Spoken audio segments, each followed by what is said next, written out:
오늘 우리에게 주시는 하나님의 말씀은 요한복음 20장 1절부터 18절까지 말씀입니다. 핵심 구절은 17절과 18절입니다. 제가 읽겠습니다. 예수께서 이르시되 나를 붙들지 말라. 내가 아직 아버지께로 올라가지 아니하였노라. 너는 내 형제들에게 가서 이르되 내가 내 아버지 곧 너희 아버지 내 하나님 곧 너희 하나님께로 올라간다 하라 하시니 막달라 마리아가 가서 제자들에게 내가 주를 보았다 하고 또 주께서 자기에게 이렇게 말씀하셨다 이르니라. 미국의 긍정심리학의 대가 마틴 셀리그먼의 연구 가운데 유명한 학습된 무기력이라는 연구가 있습니다. 간단하게 말하면 자신이 피할 수 없거나 극복할 수 없는 상황이 반복되고 지속되면 실제로는 자신의 능력으로 피할 수 있고 극복할 수 있는데도 불구하고 자포자기하게 된다는 것을 말합니다. 가정폭력이나 뿌리 깊은 패배주의, 노예 근성 같은 이런 것들도 그런 상황 속에서 나타나는 것이라고 할 수 있습니다. 어찌 보면 최근에 이른바 헬조선, 수적의 급론, 이불 밖은 위험해 이런 말들도 그 밑바탕에는 학습된 무기력이 깔려있는 것이 아닌가 하는 생각이 듭니다. 어떻게 해도 우리는 안 될 거야 이런 생각이 한번 자리 잡기 시작하면 스스로 벗어나기란 결코 쉽지가 않은 일이지요. 이 때문에 누군가 우리에게 도움을 줄 수 있는 존재가 절실한 것 같습니다. 아마도 예수님께서 십자가에 못 박혀 죽으신 그때 예수님을 따르던 제자들이 느껴야만 했던 절망감 역시 그런 것이 아니었을까. 아니, 당시에 온 이스라엘 백성들이 처해 있는 상태가 아니었을까 생각합니다. 식민지의 부패한 권력과 성전 체제가 끊임없이 메시아이신 예수님을 핍박했고 결국에는 피할 수 없는 죽음으로 몰아넣었기 때문입니다. 그때 제자들은 달아났습니다. 모두 어딘가로 숨어들었습니다. 아무것도 할 수 없는 상태였기 때문입니다. 하지만 막달라 마리아는 그냥 숨어 있을 수만은 없었습니다. 안식일이 지나고 그 주의 첫째 날 새벽, 마리아는 어둠을 헤치고 예수님이 계신 무덤으로 달려갔습니다. 마가복음과 누가복음에서는 예수님의 시신에 향품을 바르기 위해서 갔다고 말하고 있지만 무덤은 돌로 막아놓았고 들어갈 수가 없는 상태이기 때문에 아마도 막달라 마리아는 돌아가신 예수님의 죽음을 기리고 슬퍼하며 통곡하고 싶어서 그곳에 가지 않았을까 생각합니다. 그런데 막달라 마리아가 무덤에 도착했을 때 무덤 어귀를 막아놓은 돌이 이미 옮겨져 있었습니다. 무덤이 활짝 열려 있었습니다. 깜짝 놀란 마리아는 무덤 안을 들여다볼 엄두조차 내지 못합니다. 본문에는 나와 있지 않지만 누군가가 예수님의 시신이 무덤 안에 없다는 것을 알아차렸습니다. 2절 말씀을 보면은요. 누군가가 베드로에게 달려가서 사람들이 주님을 무덤에서 가져다가 어디 두었는지 우리가 알지 못하겠다고 말하고 있기 때문입니다.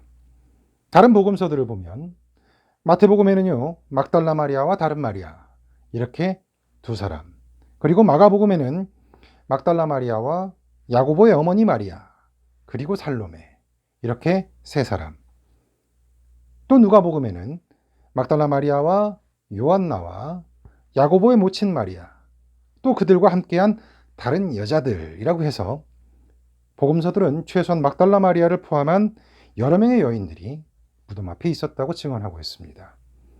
놀라운 것은 그날 처음 예수님의 무덤 앞에 있었던 사람들은 모두 여성들이었다는 겁니다. 어쨌든 그들 가운데 누군가가 예루살렘에 있던 시몬 베드로와 예수께서 사랑하시던 그 다른 제자에게 달려가서 이 사실을 알렸습니다. 그 말을 듣고 베드로와 그 다른 제자, 아마도 요한은 허겁지겁 무덤으로 달려왔습니다. 그리고는 베드로가 먼저 무덤 안으로 들어갔습니다. 예수님이 시신을 감쌌던 세마포가 그대로 놓여 있습니다. 그런데 예수님의 머리를 싸맸던 수건은 그 세마포와는 다른 곳에 따로 개켜져 있습니다. 예수님의 시신이 어딘가로 사라진 겁니다. 먼저 무덤에 다다랐던 그 다른 제자도 이제는 들어와서 그 광경을 보고는 예수님께서 사라졌다는 여인들의 말이 사실이라는 것을 믿게 되었습니다. 하지만 아직까지 이들은 예수님께서 죽은 사람들 가운데서 반드시 살아나야 한다고 쓰여 있는 성경 말씀을 깨닫지는 못하고 있습니다. 그저 당황한 나머지 자기들이 숨어 있던 곳 예루살렘 성 안의 어딘가로 돌아가고 말았습니다. 아마도 어떻게 대처해야 할지를 놓고 다른 제자들과 함께 의견을 나눌 필요가 있었겠죠. 어쨌든 확실한 것은 예수님의 부활을 알고 있는 제자들은 아직까지 없다는 사실입니다. 다만 시신만 사라진 상태입니다. 그런데요, 막달라 마리아는 이들과 함께 돌아가지 않았습니다. 마리아는 여전히 무덤 바깥에서 하염없이 울고 있었습니다. 예수님의 시신이 도난당하다니요. 그 억울한 십자가의 죽음도 모자라서 이런 말도 안 되는 상황이 벌어지리라고는 꿈에도 생각하지 못했을 겁니다. 마리아의 슬픔은, 가슴이 찢어지는 것만 같은 이 아픔은 이루 말할 수가 없었습니다. 시간이 얼마나 흘렀는지도 알 수 없습니다. 울다 지친 마리아가 그래도 혹시나 하고 무덤 안을 들여다보게 됩니다. 그런데 이게 웬일입니까? 흰 옷을 입은 천사 둘이 무덤에 앉아 있는 겁니다.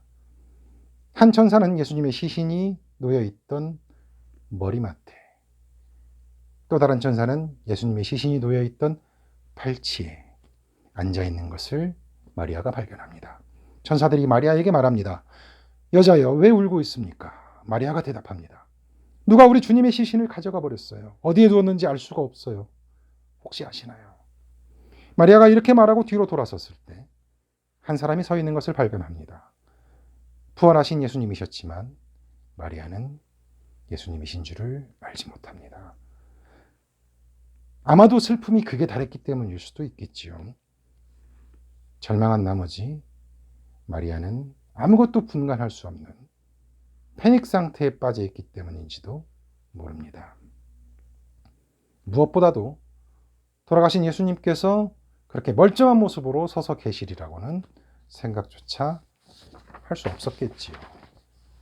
하지만 신학자들은 이렇게 말합니다. 부활하신 예수님의 모습이 전과 다르게 변했기 때문일 것이라고.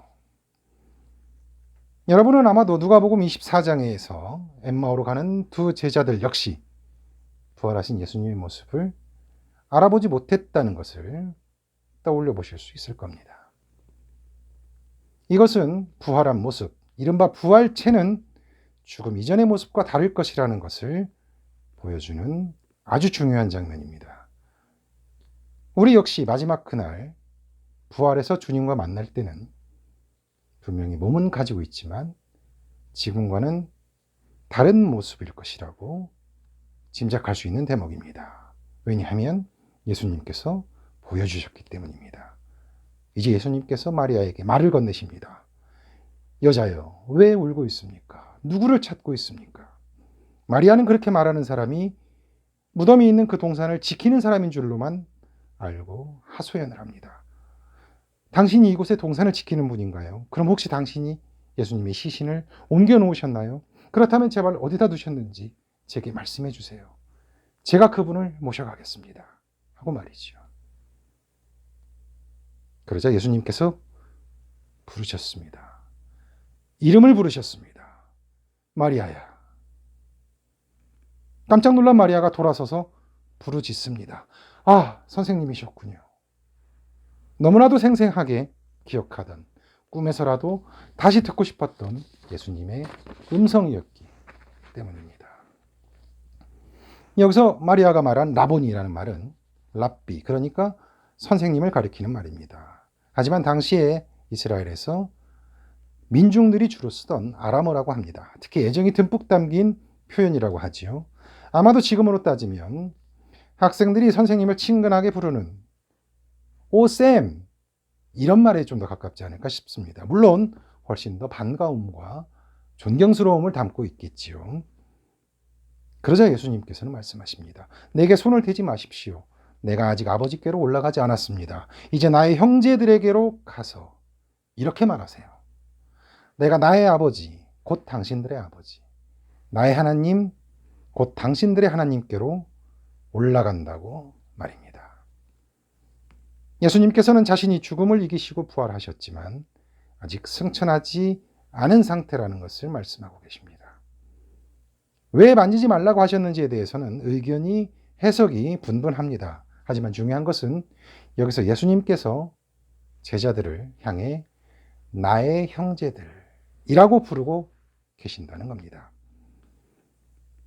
제자들이 예수님의 형제와 같은 존재가 되었다면, 그런 관계가 되었다면 예수님의 아버지, 예수님의 하나님은 당연히 제자들의 아버지, 제자들의 하나님이 되실 수밖에 없겠지요. 이제 그런 새로운 관계가 맺어진 겁니다. 주님의 죽음과 부활이 우리에게 안겨준 거룩하고 새로운 언약입니다. 우리는 예수님과 형제와 같은 존재가 되었습니다. 하나님은 바로 그런 우리의 아버지가 되셨다는 중대한 선언을 하신 겁니다. 이제 막달라 마리아가 제자들에게 달려갑니다. 자기가 주님을 보았다고, 부활하신 예수님을 만났다고 한껏 신이 나서 부르짖었겠지요. 그리고 주님께서 전하라고 하셨던 말씀을 함께 있는 사람들에게 전달합니다. 주님께서 무덤에서 다시 살아나셨습니다. 그리고 주님의 아버지, 주님의 하나님이 우리들의 아버지, 우리들의 하나님이시며 주님께서는 곧 그분께 올라가실 것이라고요. 승천하실 것이라고 말이지요. 막달라 마리아는 예수님의 부활을 직접 눈으로 목격했기 때문에 그 사실을 증언하는 유일한 부활의 증인이 된 겁니다. 증인이란 그대로 어떤 사실을 증명하는 사람을 말하지요. 법정에서 자기가 경험한 사실을 있는 그대로 말하는 사람입니다. 어떤 사건에서 증인이 있는 것과 없는 것은 그것이 사실인지 아닌지를 가늠하는 아주 중요한 잣대가 되는 것이지요. 무엇보다 증인은 그 사건의 목격자라는 사실이 중요합니다. 직접 사건을 보았거나 경험을 했다는 것은 증인에게 있어서는 그 사건은 잊으려야 잊을 수 없고 생생한 기억 때문에 거짓이라고는 말하기는커녕 생각조차 할 수 없는 일이기 때문입니다. 우리가 흔히 역사의 증인이라는 말을 많이 쓰는데요. 사실상 우리 모두는 자기 자신의 자서전을 쓰고 있는 거나 마찬가지입니다. 우리 모두가 역사의 증인인 셈이지요.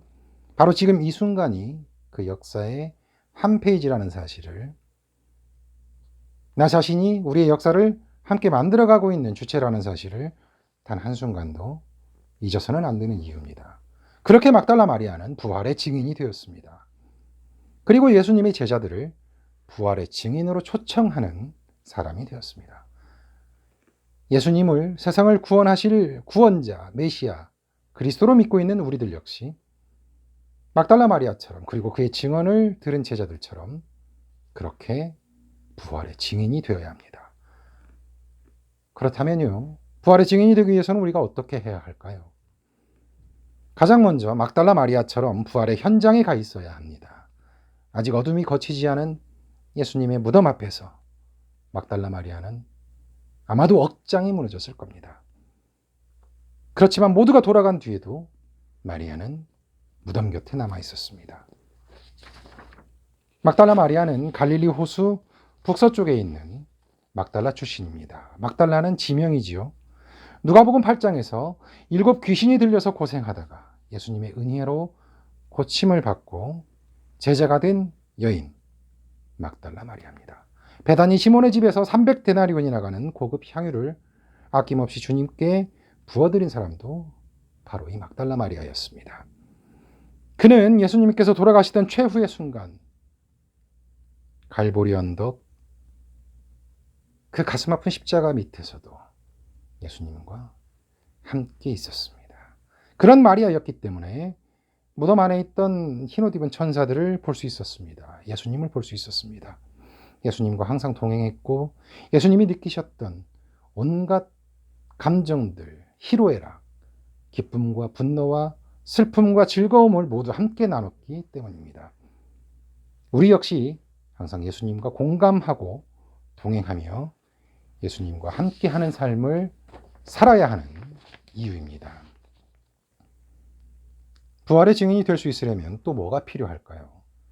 부활하신 예수님을 만나야 합니다. 막달라 마리아는 오히려 12명의 다른 제자들보다 예수님을 더욱 사랑했고 예수님을 따르는 믿음이 훨씬 깊고도 간절했습니다. 그런 간절함이 베드로나 다른 제자가 만나지 못한 부활하신 예수님을 만날 수 있게 한 원동력이었습니다. 그런 마리아였기 때문에 예수님께서는 어째서 울고 있습니까? 누구를 찾고 있습니까? 하고 직접 찾아와서 물으신 겁니다. 당신이 찾고 있는 내가 바로 여기 있는데 누구를 찾고 있습니까? 이미 나와 함께 있는데도 왜 당신은 울고만 있습니까? 이렇게 위로의 말씀을 하고 계신 겁니다. 그리고 예수님께서 이름을 불러주신 바로 그 순간 마리아에게 온 세상은 환한 빛으로 가득 차게 되었습니다. 어둠은 사라지고 빛의 향연이 시작됐습니다. 슬픔이 기쁨으로 변하고 통곡은 환희로 가득한 노래가 되었습니다. 탄식과 안타까움은 감격과 감동이 물결치는 순간으로 뒤바뀐 겁니다.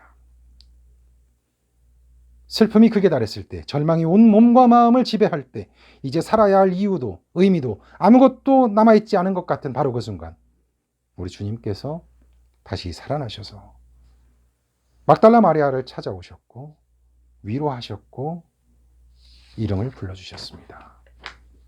마리아의 무거웠던 두 눈이 활짝 열린 것처럼 주님의 부활을 확신한 그 순간 그에게 새로운 세상이 펼쳐진 것처럼 이제 부활하신 예수님께서 우리를 찾아와 만나 주십니다. 그리고 우리들에게 부활의 증인이 되라고 말씀하십니다. 그렇게 부활의 증인이 된 막달라 마리아는 어떤 사람이 되었죠? 예수님께서는 막달라 마리아에게 미래의 소망을 안겨주셨습니다. 살아갈 이유를 깨우쳐 주셨습니다. 잃었던 삶의 의미를 되살려 주셨습니다. 그리고 말씀하셨지요. 가서 힘차게 외치세요. 예수님의 아버지가, 예수님의 하나님이 우리의 아버지이고 우리의 하나님이시라는 진리를, 그리고 예수께서 부활하셔서 아버지께로, 하나님께로 올라가시는 것처럼 마리아도 예수님을 주님으로 믿는 우리 모두도 이제 새로운 삶을 통해 하나님과 함께 있을 것이라는 사실을 말입니다. 이제는 슬퍼하고 탄식할 필요가 없습니다. 주저앉아 있을 겨를도 없습니다. 주님의 부활하심을 알려야 하기 때문입니다. 우리 모두가 부활의 증인이 되어야 하기 때문입니다. 주님께서 부활하신 오늘 막달라 마리아의 새벽처럼 우리에게도 슬픔과 아픔이 계속됩니다. 때로는 온 세상이 캄캄하고 아무것도 의지할 것이 없는 것만 같습니다. 텅 빈 가슴엔 누구에게도 말할 수 없는, 말하기 힘든 외로움과 우울함이 가득합니다. 휘청거리고 비틀대고 넘어질 때가 한두 번이 아닙니다. 하지만 부활하신 주님을 다시 만난 순간 마리아의 세상이 완전히 뒤바뀐 것처럼 우리에게도 기쁨에 찬 탄성과 환희의 노래가 절로 나오게 되었습니다. 우리의 모든 슬픔과 아픔과 절망도 씻은 듯이 사라지게 되었습니다. 그리고 마리아처럼 우리도 달려갈 수 있게 되었습니다. 새 힘을 얻었기 때문입니다. 삶의 의미를 찾았고 살아야 할 이유가 되살아났기 때문입니다. 주님의 부활로 인해서 우리의 몸과 마음과 영혼이 모두 되살아났기 때문입니다. 나를 지으신 주님, 내 안에 계시오. 처음부터 내 삶은 그의 손에 있었죠. 내 이름 아시죠? 내 모든 생각도, 내 흐르는 눈물 그가 닦아주셨죠. 그는 내 아버지, 난 그의 소유. 내가 어딜 가든지 날 떠나지 않죠. 내 이름 아시죠? 내 모든 생각도. 아바라 부를 때 그가 들으시죠. 우리가 슬픔과 아픔과 고통으로 몸부림칠 때 그때 주님은 우리를 찾아오십니다. 절망 속에서 간절히 눈물 흘리며 탄식하고 애곡하고 있을 때 그때 주님께서 우리의 눈물을 닦아 주십니다. 그리고 이제 일어나라고 말씀하십니다. 부활하신 주님과 함께 기쁨을 누리며 주님을 증언하라고 말씀하십니다. 학습된 무기력에서 벗어나라고 말씀하십니다. 죽음과도 같은 침묵에서 깨어나라고 말씀하십니다. 오늘이 바로 우리 주님께서 부활하신 그날입니다. 그리고 우리가 주님으로 인해 구원을 얻은 그날입니다. 무엇보다 이제 영생을 선물로 받았습니다. 하나님 나라의 백성으로, 하나님의 자녀로 새로운 삶을 살게 된 바로 그날입니다. 주님은 지금도 내 이름을 아시고 내 이름을 불러주십니다. 내가 너와 항상 함께 하겠다고 약속해 주십니다. 예수 그리스도의 부활을 믿는 것만이 바로 우리의 삶을 되살리는 능력이 될 것이라고 호소하고 계십니다. 여러분, 예수님께서 부활하신 사건은 2000년 전에 끝난 사건이 아닙니다. 이미 죽음을 이기시고 부활하신 예수님은 언제라도 우리 곁에 다시 오실 것이라는 것을 말씀해 주시는 사건입니다. 부활 사건은 하나님 나라가 완성되는 그날까지 우리들 안에서, 그리고 우리들을 통해서 이 세상 속에서 끊임없이 계속되는 일입니다.